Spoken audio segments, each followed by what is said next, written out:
Good afternoon, ladies and gentlemen, and welcome back to Deep Thoughts. Today I'm going to talk about something that I'm always mentioning. It's in tons of episodes, but there's a lot more depth we can get out of it if we make an episode specifically about it, so here it goes. This is about empathy.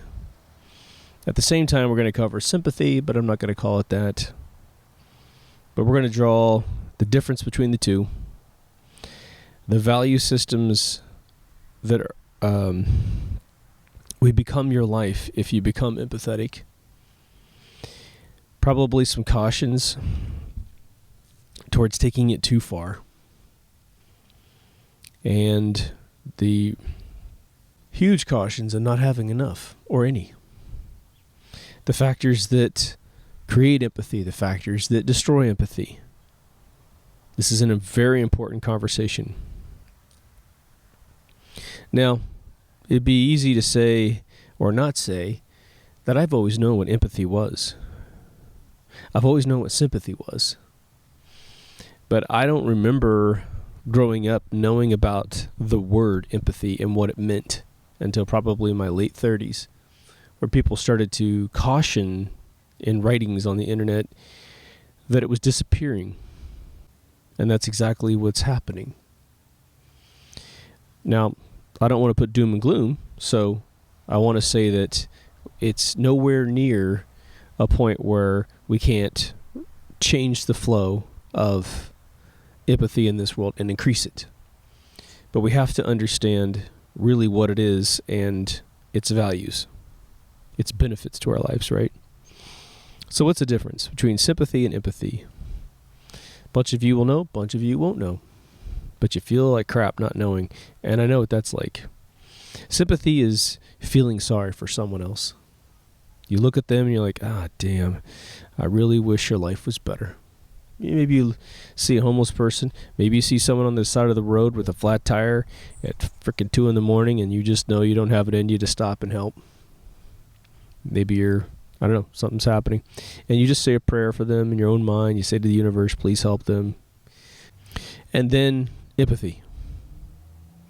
Empathy is pushing into someone else's mind and using all of your intelligence to determine how they're feeling right now, based on everything, based on their expressions on their face, based on the tone of their voice, based on their eyeballs, based on where they've been their entire life, based on events that just took place, based on the last thing that they said to you, or the last several things that they've said to you. Based on rumors that you heard that may be true, may not be true about their last actions. About their desires. Where do they want to be 2 seconds from now, 2 years from now, 2 decades from now? You are feeling what they feel. And, it's there's always a little bit of empathy when you feel sorry for someone in the sympathy side. But I'm going to tell you that empathy is way deeper than just a little hint of saying, oh, I bet that person wishes they weren't that way. I've got empathy. No. Empathy would be you walk by a homeless person who doesn't ask you for any money, but they're looking right at you. And you look at them for a split second. And for that split second, it seems like an eternity as your two eyes join, regardless if you got glasses on or not. And for that moment, you look into their soul. And you can just see right away whether or not they have had a tough journey or not a tough journey. There's a tremendous amount of turmoil in the world right now because people can't empathetically feel what the other person's feeling. And there's different size paintbrushes in the world when you talk about any element of psychological behavior, especially empathy. Because if you look at someone and you say, well, I bet that person doesn't want to be homeless. That's what we call a broad stroke. You can close your eyes, wave the paintbrush, and you have painted a little bit of empathy in your life. And then you can look at that homeless person, you can go, my God, it looks like no one has given them a hug with love in a really long time. Or it looks like they feel like they're going to be dead in the next couple days. Or you can see the fact that at one point, maybe even recently, but at least at one point in their past, they weren't poor. They had everything that you have, maybe even more. and their eyes just tell you the whole story. That's a fine detail brush of understanding. And I would say the analogy is probably better to say a deeper analogy. I mean, a deeper sensitivity into what they're potentially experiencing. But why have empathy at all? What's the point? Is it just to feel sorry for someone? Because empathy doesn't have to always be a negative. It's just, if someone is suffering, empathy is a very important emotion to help them. But I can tell you, doing business deals on my end, my entire life, empathy has been, because it rhymes with sympathy, it tends to be misconstrued as a negative thing constantly. But if you're doing a business deal with someone, you're on a date with someone, you're looking across the table, negotiating the future of your life in either a business sense or a personal sense, understanding what the other person is feeling is super duper important, especially when you've done something right. You said something and they laughed. You need to understand what you did that made them laugh. Was it your goofy face? Was it was it the words that you used? What was the deal? You're in a business negotiation. Someone's playing hardball with you. They're investing in your company, and they've put out a ridiculously high percentage on the other end of the table, assuming you don't know what you're talking about. You know that the play is coming in, that you have to go tell them to go fuck themselves on the other side on your side of the table. But you have other partners in the room, and you're like, oh my God, I got to throw this down without asking questions. Let's see how this goes. Knowing that if this guy is a good businessman on the other side of the table, he'll just understand you're playing ball. So you can't be rude, but you got to go tell him to go fuck himself. He's shocked that you push back, but he eventually gets impressed. And you keep going back and forth until you make him realize you're no chump. You know what you're talking about. You've been here before several times, not your first rodeo.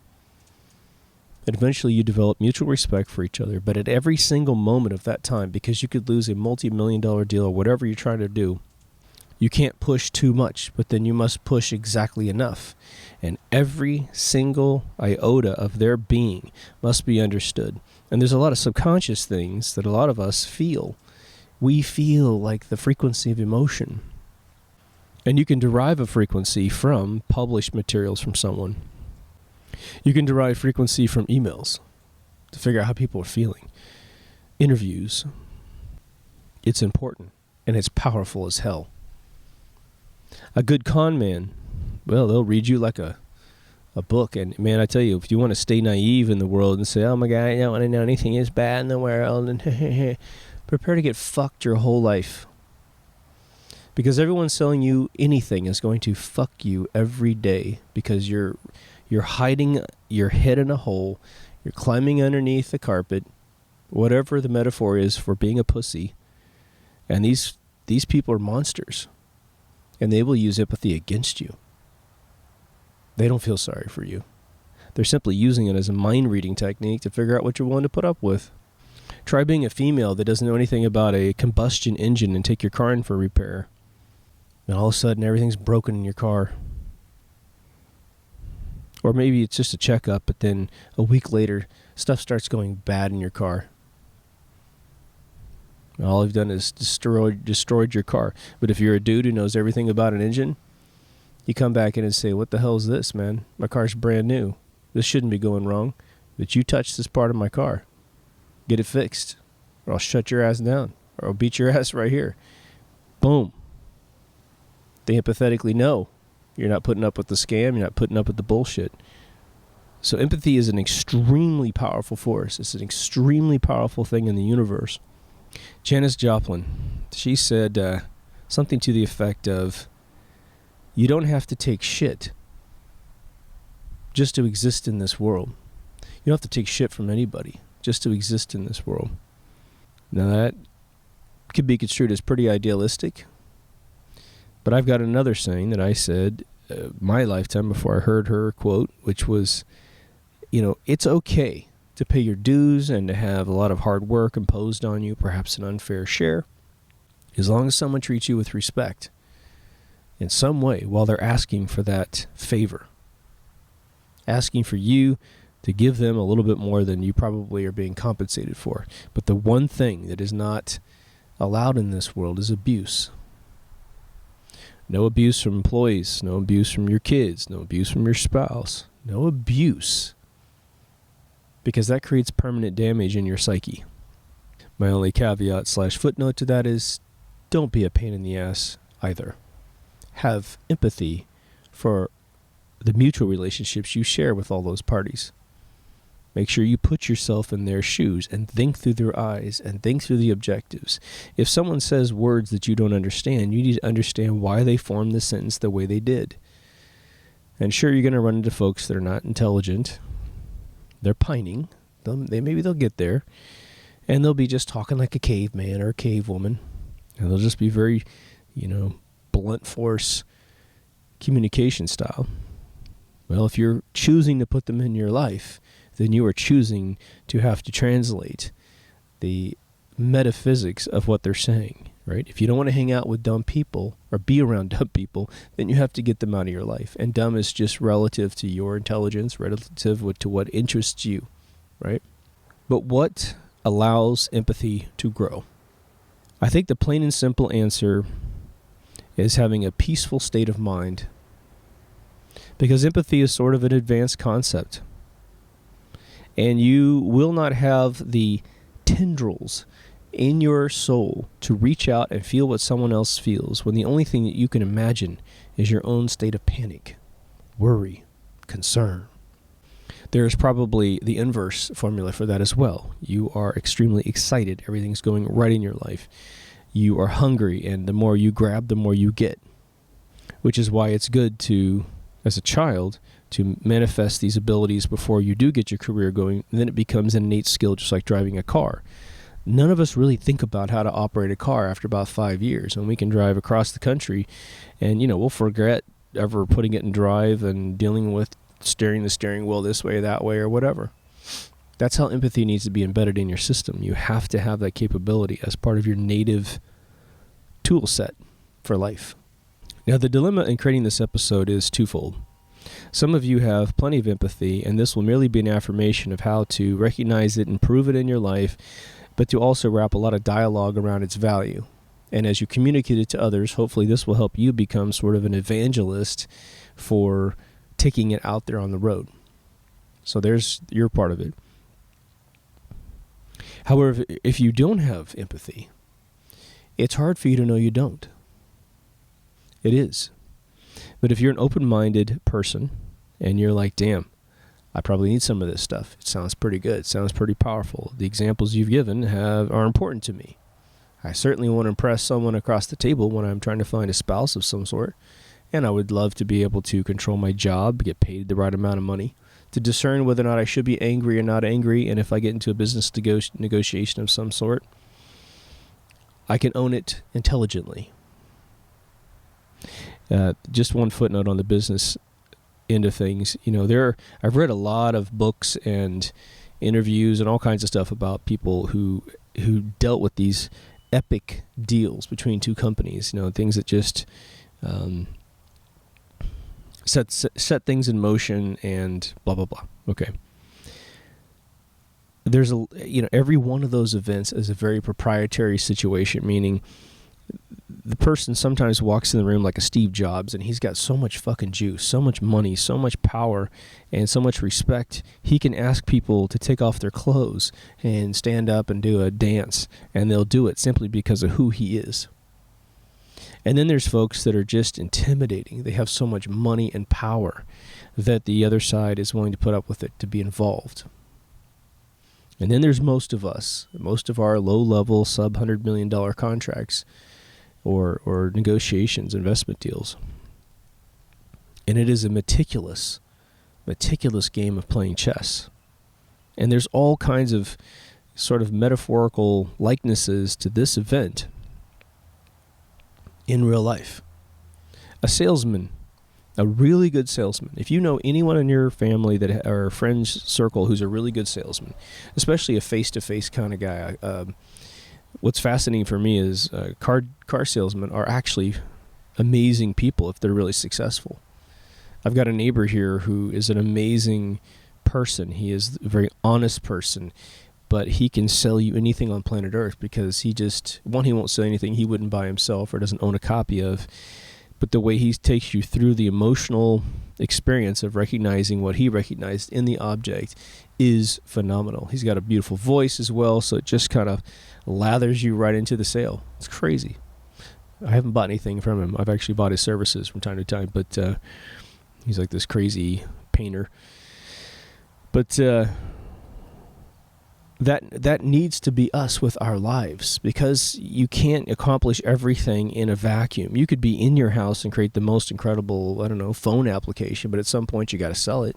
At some point you have to write marketing material. At some point they're going to click your app and watch it run, and that's got to be an amazing experience where you empathetically realize screen 1 makes them feel this way, screen 2 makes them feel that way. When you make video games, one of the most interesting little things about empathy is I got all these kids. I just went in to work on my cell phone program at Verizon, and the couple guys that are helping me eventually find out I was in video games. I don't even know how that came up. Boys, guys just start freaking out. They start melting, and you can just see them. Oh my God, it's like you could become a rock star, and they don't even have any idea what I've done. It's really funny. But then the interest in having creating video games is there. And they'll say, I always want to do video games and da-da-da. Now, the funny thing, the irony of the whole event was that these are great guys. But when I walked in to work on my cell phone program, potentially upgrade my telephone, although the Galaxy Note 7s are exploding on planes, the sales pitch was anything but empathetic. It was reading a script. It was almost as if I was talking to one of these Gen Y zombies. Good folks, but my God, they didn't recognize me as a human being. They recognized me as a cow coming up to the trough. And I'm sure they have to deal with all kinds of folks that don't have personalities. But it was interesting that they thought they could design a video game at some point in their life, not realizing that empathy is one of the key ingredients of being a great game designer. You have to know what's been done so that what you bring is new. If you want to be a writer or an artist of any kind, artist is the best thing for me to say because it's anything you want to do. You have to understand what's going to move the audience in the direction you want to move them. And the more that you can control the emotional spectrum in another human being, you get to be very strategic in your art. What if you created a piece of art that actually made them have empathy for something else? A lot of great documentaries on Netflix, it's all about that. It's all about making you feel what the other person's feeling. And feeling either frustrated or happy for that individual. Usually both, in the terms of over the course of the documentary itself. But I did an episode on the fabric of society. And I think that I didn't say, and it's kind of nice because now we have a whole episode to this topic, but imagine this. When you think of a fabric, you think of a design by which it is made of something. And for us, I did the light bright thing, the whole like bed of diodes or something, right? But take every single individual in the universe and make them a little point in space. Their little energy packet that's their soul and their body or whatever, combination of thereof. And you would say, well, we're bound together somehow. In this particular scientific instance, we're on some plane of existence. We are either on a disc or we're on a ball. There's either really space or not space, but it doesn't matter. We're stuck here. And it's this container, this physical constraint, whether it be two-dimensional or three-dimensional or whatever, binds us together. And that's the first limitation. But the second thing that is more connected, think of us as little beads, little holes in all the beads, when you string them together. The string that goes between us all is empathy. And we all struggle to define love.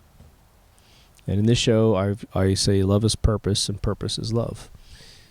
But if there was an electrical current, and made of little tiny particles that makes love turn on, that makes love travel from point A to point B, it's empathy.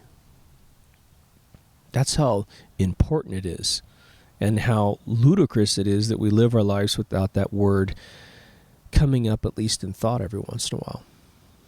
Now, it could be argued that empathy is something that we are sort of morally responsible for. And once you understand exactly what it is, you can monitor how much you have of it, how often you feel it, how useful you're framing it towards another person. There's this whole thing about homeless people using your money to buy booze. And it became and I've definitely been there, it became a very popular thing to say, I'm not giving that bum any money. He's just going to buy booze. Now, obviously, from a outside perspective no empathy, no sympathy, we scientifically want homeless people to find jobs, to get back into the work circuit, to stop asking for money 16 hours a day and work 8 hours a day and have 16 off, right? That's what we want for them. So we're refusing mechanically, pragmatically, not to give them money sometimes. And obviously there are too many homeless people in some areas to give any of them even a buck because you go broke. But the older that you get and the more that you understand your mortality, the more you start to educate your empathy towards a homeless person. You look at them and you think, geez, especially in winter. In California, winter doesn't have snow, so it's better than nothing. But it gets cold. It gets to freezing every once in a while. And, hypothermia starts at 68 degrees inside the human body. I mean, really, when the outside air is 68 or below, you can get in a hypothermia situation. So these folks are out there. And you have to understand something about the human mind. The human mind was always trying to avoid pain constantly. It's a natural thing. That's what Tony Robbins teaches you. That once you attach pain to the things that really suck in your life, your body and your mind will exude a frequency to get away from it. But the problem is, a lot of folks think eating healthy is bad because it doesn't taste all sugary. And so they take badness and they put it on healthy eating. And then they put goodness and they put it on the obesity that will kill them. And so their life goes bad. But think about a homeless person that is hungry all the time. They absolutely understand 100% what the priorities are in life for existing and being happy. And so, they're going to drink every once in a while, probably. Some of them. Most of the ones I've given food to or money to, they just buy food right in front of my face immediately. Or they're just sitting in a restaurant starving with their little cup of water, counting a few pennies because they can't make enough money to buy a burger. And I give them money and they go up and get that burger right in front of my face because the stomach will overwhelm a alcoholic more than anything. If you can't afford food, you sure as hell ain't buying a bottle of booze. But there may be a point, empathetically, where you realize they're done with their life. I know it sounds cruel and weird, and you don't want to be involved probably with a self-imposed eugenics program where they kill themselves. But that's how complex it can get. You're sitting there wondering whether or not they're going to use the money for food or recreation to perhaps their demise. At that point, you might, at an older age, say, I'm going to let them decide. And they are controlling their life. If somebody, buys razor blades and slashes their wrists, is the razor blade company responsible for making razor blades and killing people? Of course not. You could kill yourself with a toothpick, for Christ's sake. It'd take a while, but you could do it, right? But like I said, empathy is something that becomes very developed in a human mind once the human mind has peace. A peace of mind.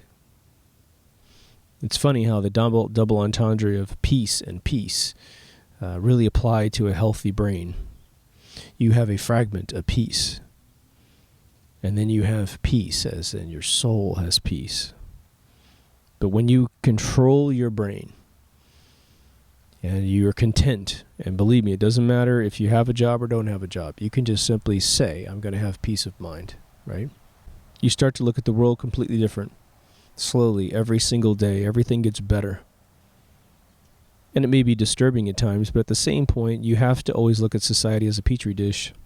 Most people have played a video game whereby you look down on all the action that's going on, a little simulated world of wars and all these things, and then you can click a button and you go into one of the characters, and all of a sudden you can start seeing a first-person view of the ground war.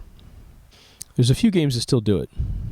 There's a few games that came out in the 90s. We tried to make Command and Conquer do it, but it just we couldn't get the code to get debugged. It was just horrible. It was when 3D programs were just starting to come out, and they tried to bite off too much at Westwood Studios. We had a pretty cool game. But the cool thing about this is that mere change of perspective from 60,000 feet, or whatever, 5,000 feet even, down to a first-person view. You can feel your soul changing its perspective, changing its engagement. And then it becomes a different situation that adds dimensionality to life. So when you go down into your body, as we are now, and you start to study your own emotions, because that's where it begins.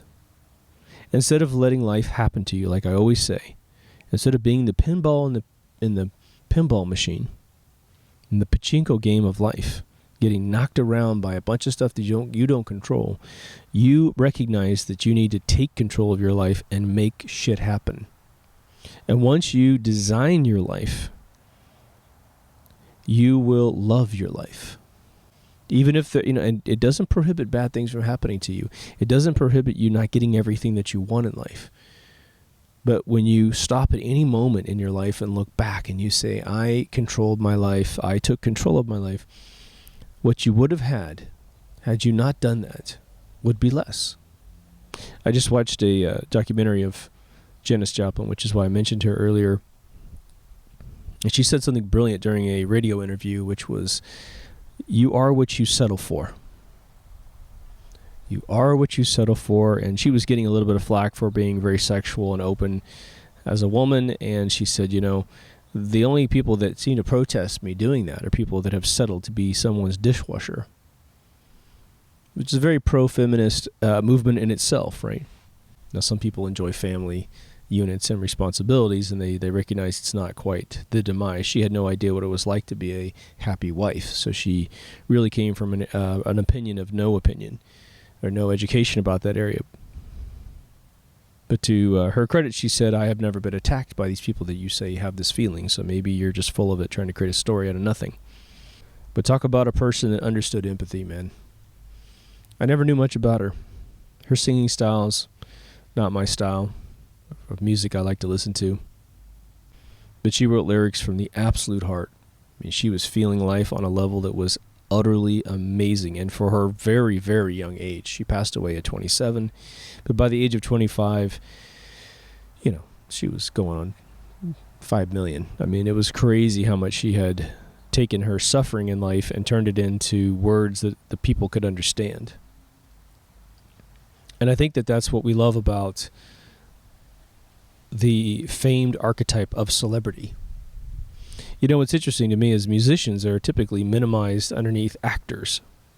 But if you really think about it, if a musician, well, today's musicians are shit, but if you take a classical musician of any kind, especially they have lyrics, I would say 70s being some of the best music ever made, as a beautiful byproduct of the 60s guiding into it, you have lyrics that are extremely empathetic, extremely metaphorical about life, and then they also wrote the music on top of it to blow you away, to guide through tension and release and voice leading all of the experiences that they want you to have exactly. They put you in a frequency and they told you the story that frequency matches. But actors just read other people's lines. They just read other people's lines, and most actors just have a natural skill for it. There isn't, they might go to Juilliard, but whatever. They came in with the skill to do it before they ever went to college. They just added the piece of paper to make it easier to get the job. More power to them. But the first thing that you have to do to gain empathy is to start feeling your own mechanics inside, your own emotional mechanics. And what's interesting is that the antithesis of empathy is selfishness. If you're a totally selfish person, non-empathetic, you tend to be a person who takes all the time and never gives. You're just literally going from one person to another. I've got a person I used to date, and she would... it's funny because she's very pretty, and she's nice, but no one has really figured out that she is nothing but an exploiter. All she does is exploit people. If you don't have something for her, she wouldn't be your friend. So she only hangs out with people that have something to give her. And they don't recognize it. It's really interesting. And if you so much as, don't want to be around that kind of person, because they haven't recognized what's really going on, you can be the bad person. It's really interesting, right? Doesn't mean they're a bad person. It just means they're underdeveloped. The second tier of it, after you start to recognize your own emotional changes, your state changes in your mind from happy to sad, and why that happened. Why did you feel that way? What made you feel that way? What made you happy? What made you sad? Itemize that in your brain, because that's going to be what you have to recognize in another human being. The second tier of it, which is really ironic in the defect of not having empathy, is that the person who doesn't have empathy typically has a very acute knowledge of how they want to be treated by other people. You could date someone and boy, they'll just let you know, especially you females out there, a man better treat me like this and a man better treat me like that. And you're sitting there waiting in the conversation to go, well, how are you going to treat me? Because this ain't a one-trick pony here, honey. This is a mutual thing. This isn't some take care of you game. I can only speak from being a man. But there's plenty of asshole guys out there that were taken care of by their mommies until they were fucking 28 years old or whatever, and they get their first wife, and all they want their wife to do is be mommy. And they're going to be a take machine as well. They have nothing to give. Mommy never asked for anything. They also call their mothers mommies after 25. You know that we always talk about common law. We talk about do no harm. The reason that manifested in the minds of man was based on empathy. Why do we know that we're not supposed to kill someone else? Because we don't want to be killed ourselves. Why is it illegal to steal something from someone else? Because we don't want someone to take our stuff. That's how it works, man. And that's the reciprocal foundation of empathy. That's how you learn it. That's the college that you have to go to figure this stuff out. It's just use the senses that your creator gave you. Take it all in and make it work. But now let's go to level 2. Let's go to the 201 course instead of the 101 course here. I said at the very beginning that you're going to have to recognize the physical attributes of another person. Because stage 3 is going to be researching their background. Stage 2 is that you need to recognize that physically being with another human being gives you a tremendous amount of information. And we all see it and we all feel it, but we don't all recognize it. And it's an extremely powerful thing that needs to occur. We need to know when someone feels bad. Most of you will have had a child or a spouse of some sort, a family member, and they've had a really bad day, and there was just something that happened when they walked in the room, and you look at them, you go, honey, what's wrong? Or dude, what's up? And they appreciate it for one thing, that you were able to recognize it in most cases, right? But it's because of their demeanor, their sourpuss face, their frown, the way their shoulders slump or whatever. You can also see positivity, of course, right? But it's a little skill that you have to notice something in someone else that gives you the upper hand of whether or not to say something. Maybe you know that they don't want you to know that something went wrong. Maybe you heard a rumor that life could have gone one way or the other, and someone rumored that this person's actually suffering something. You don't know that it's true or false. But when you see them in that other state they're not usually in, you start to go, oh, that must have been true. So at that point, you maybe just pretend like it didn't happen. You go up and just say hi, just to see how they're doing, right?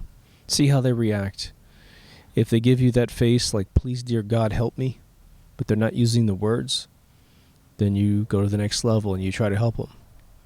Offer them anything. Maybe just don't be on point. Don't go, hey, man, I heard this happened to you. Maybe what you do is you go, what are you doing for dinner? What are you doing for lunch? You want to get a drink? Want to chill out? Whatever you guys may do already. And you just let them bring out the information. Now, it's much more fun when someone has something positive happen. What if you heard someone got engaged or something and they were really excited about it, and you can either just walk right up to them and go, "Oh my God, did it happen?" Ba, ba, ba, ba, Now, sometimes in rare cases, great things happen, but people are afraid to tell people because they don't want to jinx it. Maybe they had a great interview, but they haven't been offered the job yet. That kind of thing, right? But now, what are the physical elements you can monitor? Well, the super advanced one is just their exuding energy when they come into a room.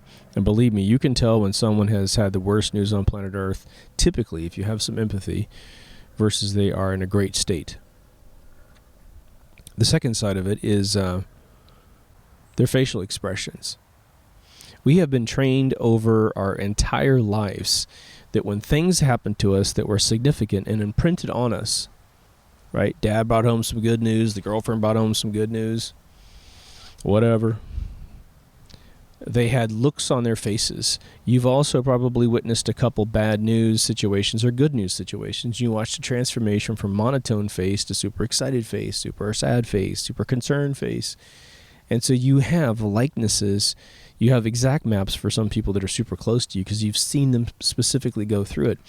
But there are just common gestures that occur in all human beings, right? Then what I forgot how many muscles make a smile or a frown, and something like 50, right, or something huge. But those are going to happen to most people. And so you have to become attuned to those things. And the eyes I separate from all other things. The eyes tell no lies in most cases. Even the best con man will wear sunglasses, right? Oh shit, what am I doing? But, and the third one on the physical side is the human body. It's posturing. Now, if you play poker, or the person you're talking to plays poker, be very careful about all this. But the reason why poker players wear sunglasses is because at minuscule microsecond intervals of their existence, when they see their cards, they are having information from their eyeballs stored in their eyes, stored in their brain, and then they're discerning the quality of the hand. And unless they have deadened their soul, which is really scary, right? That's going to exude out in some sort of frequency. And you can tell whether or not someone thinks they have a good hand or not, because they don't know what other people have. Unless they count cards, they're not going to know. But now there's the third level. The third level is to understand where this person has been their entire life. Now, for a close family member, that's going to be inherent information. You were there. And how many times have you ever brought home a potential spouse or boyfriend, girlfriend to your family, and you start laying out the history? Okay, well, my uncle's there, and he was accused of this, but he really didn't do it, and then my aunt, she did this, and she slept with my other uncle, and you're giving the whole backstory so that when your girlfriend or boyfriend shows up, they sort of know how to read who's the pervy person, who's the genuine person, right? But now let's just say you're in a professional capacity, and you want to know sort of what someone's journey is. Now, unfortunately, you'll have scam artists that are trying to leverage your weaknesses against you. They'll hire private investigators to investigate you, to do background checks on you. And, it could be an upstanding group as well, trying to protect themselves from scam artists. When I first approached Steve Jobs through email, I had studied him for probably half a decade, because I really didn't know his participation as deeply as I did in the mid-90s, because the information wasn't as easy to get. There wasn't a lot of books about Steve Jobs and what he did, just a bunch of rumor mills and websites and stuff, which were pretty accurate.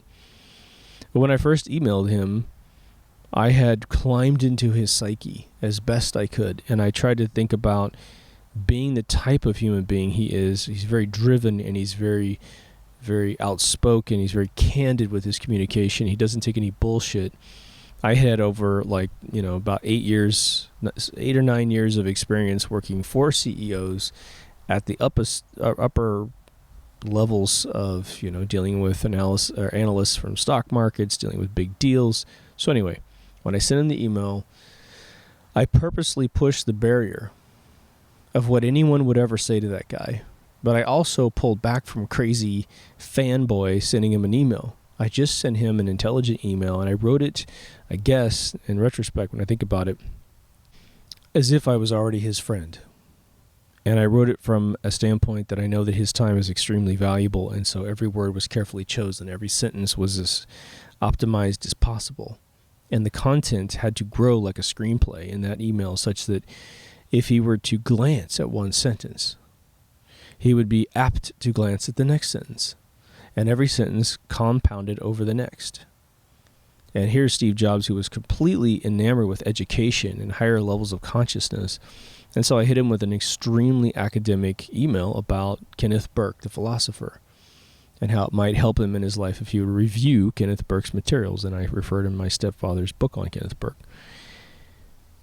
And that's the first time I got a response. And so now, the other thing was that here I got a response from Steve Jobs, a little one-sentence response, and acknowledging that he heard exactly what I said. And by the way, the conversation in that email, again, he never did an interview again after his debut interview backstage from the Macworld, where Gil Amelio brought him on stage and he cussed up a storm. There were, to my knowledge, there's not a single interview about him or article about him cussing up the press after that session, which is what I wrote him about and saying, hey man, you're above this. I know life's been kind of crappy last couple of years, but you're above this and you're going to succeed, and da-da-da-da. Choose your language carefully because it's going to form who you are as a human being. So let's pick the best language and law of attraction towards what you want, in so many words. But now what I didn't do, empathetically, was reply back to his reply. Or treat him, like, hey, we're buddies now, man, da-da-da. I literally, in my brain, said, this guy is not going to want a reply. And if I do that, I'm going to show him I'm an immature child. So I didn't. Didn't email him for several months. Next time I emailed him was all about the megahertz myth. I coined this phrase to him and I said, look, this is what really matters. It isn't, the RPM, it's the horsepower. So megahertz is RPM. The bus is the horsepower. So tout the fact that you have a 32-bit bus. Go, right? And he did. He walked on stage a couple months later, and that was his big famous thing he said. So I've had this beautiful, and that just built up until the point where I was working with a bunch of his number twos, and I finally got a chance to meet him. Or his number ones, I guess. But it was through empathy that I had this amazing experience to work with someone that was an absolute hero of mine. To meet him, to be an honored guest on the campus of Apple Computer. Sadly, I didn't take the job he offered me because I was being lied to by Electronic Arts at the time. But again, choices, people. Small little choices. So now let's go on the other side of the equation and deal with the fact that you may be very good at empathy, but you're dealing with a society that seems cold and, as we now call it, the Gen Y zombies. Let's take a little break here for a second and talk about that idea, because I love that common phrase that's used now. What young people, regardless of how old they are, young, immature human beings love being profound. And what's funny is they like the notion that they came into a conversation, said something, and like they dropped the mic, like Rakim from Eric B. and Rakim. That's where that came from. They just want to say a few words, and man, everyone's just like, oh my God, that guy is so intelligent. That girl dropped the bomb on all of us. All right. Well, let's take that little tiny notion about folks in the world, and let's just say that because of the age bracket of Gen Yers, there's a lot more of those folks in the Gen Y branch right now than in the Gen X, although there is a gigantic swath of those in all generations. So I mean no complete bias, but just mathematically speaking, those that want to be profound are probably between the age of 15 and 30, somewhere in there. If you get in a debate with someone who is trying to be this way, or someone who is completely dry and dead emotionally, just remind them that we are calling them zombies. You're just like what they say. You're a bunch of zombies that can't feel anything.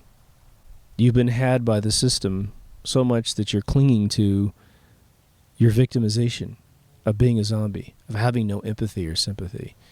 So as much as you try to be profound, you are anything but profound.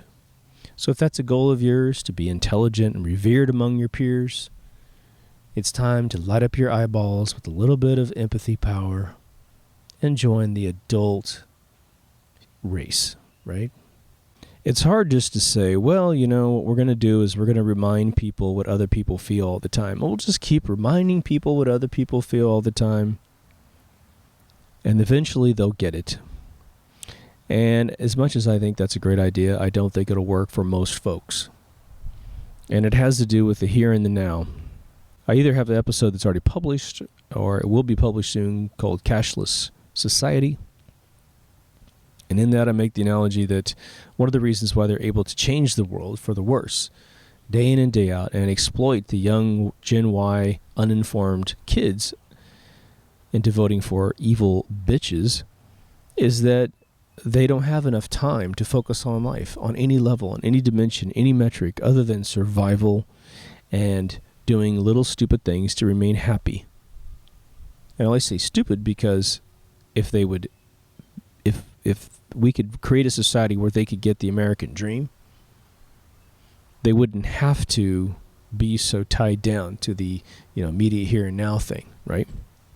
But that's a big part of why trying to educate for empathy doesn't work just as a brute force technique straight into someone's mind. Now, I would like to also say to you, but it's not going to be true, that maybe one of the areas that you could really educate someone about empathy is within a relationship. Someone is not empathetic to you and you simply say, gosh, did you ever think about how I feel? Because I know some brain dead chicks that I've dated that there's nothing you can tell them to be empathetic towards you. I mean, just the basics of life. We're not talking about any like flowery, artsy blow kind of stuff. We're just talking about basic accountability in a relationship, to do what you say you're going to do sort of thing. With the variant, a margin of error, of course, always tolerated, but that doesn't work. But I can tell you in the inverse, my experience, the one time I really grew up in life in a very broad stroke, huge movement manner was when I experienced a breakup when I was really young. And I've talked about this a couple times a long time ago, but I was just, I had never really had a relationship. I had tons of like girlfriends as a kid, but nothing serious. And when I got serious in my mid-teens, I really fell in love with someone, and she fell in love with me, and it was great. But I started smothering this chick and just being jealous of every second she spent with someone else. I was an absolute raving child. And I look back and it's almost like, it does feel like a completely different human being, It's been dead for, nearly 3 decades. Actually been dead for 3 decades for sure.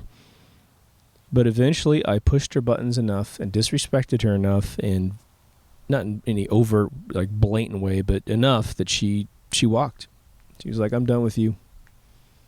I'm tired of this weird shit that you're doing to me. And of course I was destroyed, but I was in the me show at that point. And then it was almost like an angel touched me at some point in my life.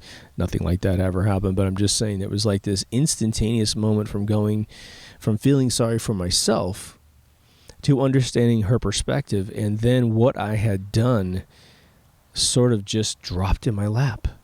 I could see what I did to her just instantaneously one day. And I remember coming back, I had to ride in a car from an airport from Wichita, Kansas to Chanute, Kansas, and my mom was in the car, and she was trying to make me feel better. She would never, ever say anything negative about anyone I ever dated, but she was trying to say, well, I'm sure that there were things to blame on both sides of the fence. Some kind of make you feel better kind of statement. She probably didn't really mean that, but I stopped her and I said, no. I absolutely positively got exactly what I deserved, and I was being a child, and I was being smothering, and I just described it because at some point I empathetically felt what I was doing to the other person. And I, to this day, cannot tell you how that nucleic acid combination happened in my brain to the point where I got it, but I just did. And from that point forward, Jealousy, it comes up every once in a while in certain isolated situations, but it's not dysfunctional by any means. It's kind of endearing. You go, well, I miss you, man. I wish I could be with you, da-da-da. And it's just, when you're feeling a certain way, it becomes less profound to you. So I would say in relationships, sometimes the breakup is the best thing that can ever happen to anyone ever. And for a lot of folks, it's just a stage. They do get back together. I've seen it happen a million times, had it happen to me a couple times. And it works. You'll separate for other reasons that you both agree on. Because if you spontaneously break up for something stupid, and you get back together and you realize, oh yeah, it's this thing over here. It's not this one. It's this one, and we agree, right? And they go, yeah. And you go, okay, great. I love you. I love you too. Well, best of luck, you too. But if you have kids, or you're dealing with younger people, maybe you're an employer, maybe you're a parent, and they have no empathy that you can discern. Maybe what we do is we illustrate their life to them. And we say something like this. We say, I really feel sorry for you kids. They're like, what? What are you feeling sorry for? And you say, well, when I grew up, there was an American dream. Life was good. We didn't have 9/11, TSA. We didn't have, Arab terrorist groups theorize. We didn't have massacres. We could play outside in the streets. Our parents would go to work during the day. We didn't have babysitters, and no one got kidnapped. But you guys, your education kind of sucks. Costs a lot of money. The job situation's weird. They're exporting every single job to other countries. You got terrorists on your back. I really feel for what you're experiencing. And show them that you have empathy for them. Whatever version of that story, whether it's completely unrelated, right on that subject matter, maybe showing them how to feel. Just demonstrate it in front of them and demonstrate to them how to do it and demonstrating to them how they feel when you do it to them. And maybe, just maybe, you use the word empathy. I'm very empathetic towards your situation, and they won't know what the word means, and they don't want to say they don't know what the word means, and so you use it in a sentence so that they understand. Because with vocabulary, we don't know until we know, right? I'm working on a episode that's probably going to be about language, because I have a pretty good background in a lot of research related to language. But just to give you a little bit of a preview, there are forces in this world that are trying to reduce our word counts. And I think that empathy, tyranny, serfdom, fascism are some serious words that we don't know anymore. Liberty versus freedom, as I always say on the show. These words are very powerful for holding concepts in your mind. Like I said, last time I noticed the research was probably about a decade ago. They said the average high school student is graduating with 1,200 words if they passed the class and got a pretty good grade average. But the goal is more around 850. The college student adds 1,000 extra words, but they're usually scientific specific words, so you get up to about 2,200. Your average Civil War soldier who only got 8 grades of education and got it in a farmhouse in the Midwest, which you might poo-poo to this day, graduated with 12,000 words in their vocabulary. The Bible alone, which was forced on them, taught them tons of words. Probably some we don't use anymore, but imagine having more to pick from. You're trying to express yourself. You're trying to convey a sense of love or urgency, and you simply don't have the words to do it. I think it's going to dovetail beautifully into this episode when it comes to communicating how we feel and to assume how someone else feels on the other side of the fence, right? How do you tell yourself? So I think you feel me with this one. This doesn't have to go out that long. Easy for me to say. This is a very important concept, and I will try to augment this information and just continually drop it in the middle of episodes as we can address it from various angles. But I wanted to really just put some basic, education in there about what I recognize it to be. And I welcome your comments, please. We need to figure out how to communicate to people who don't seem to have any, how to turn that circuit on. My only concern is that we have to figure out a way to teach people that don't have it how to have it. And the rub might be, and absolutely hope this is not the case, that there might be a combination of sort of the death blow that has been instilled on our children, such that if they don't learn it by a certain age, they never learn it. That could be something, just a basic concept like that. But a lot of the, obviously, fluoridation is absolutely the catalyst of not having any empathy. But the vaccinations that our kids get, I'm sure that the aluminum and mercury content going into the brain and the utter absurdity regiment of a private-for-profit health system that is trying to legislate this into our children's bodies, as if your children are made defective. If you're religious, I can't even believe that you have no faith in God.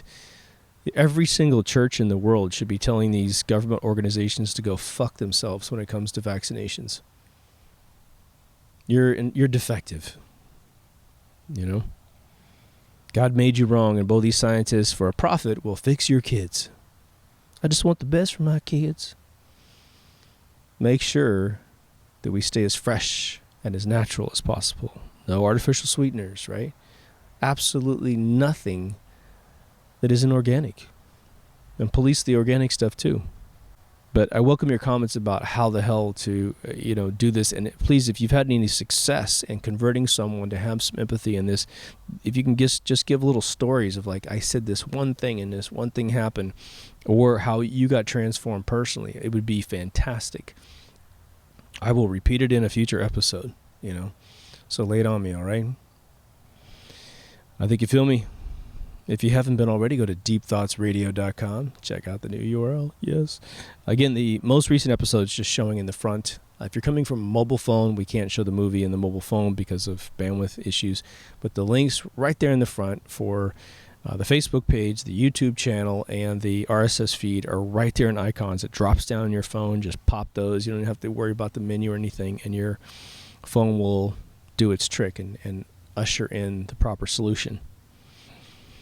Thanks to all the subscribers. If you haven't subscribed already and you kind of dig this thing, there's plenty of them. Just know this is a very diverse show. This is not all about aliens, all about social issues. It's everything. And if there's anything we don't talk about, I'm going to make a show about it. So please make your own suggestions. Got lots of stuff pouring in and lots of research I'm trying to do to make things happen. I'm trying not to be a regurgitator. I'm trying to give valuable perspectives and to get you to go to the next level. That's sort of the subtext of all shows. I'll give you as much as I can give you, and I need you just to pound it, All right, take care of yourself and someone else, and I will see you in the next Deep Thoughts. Over now.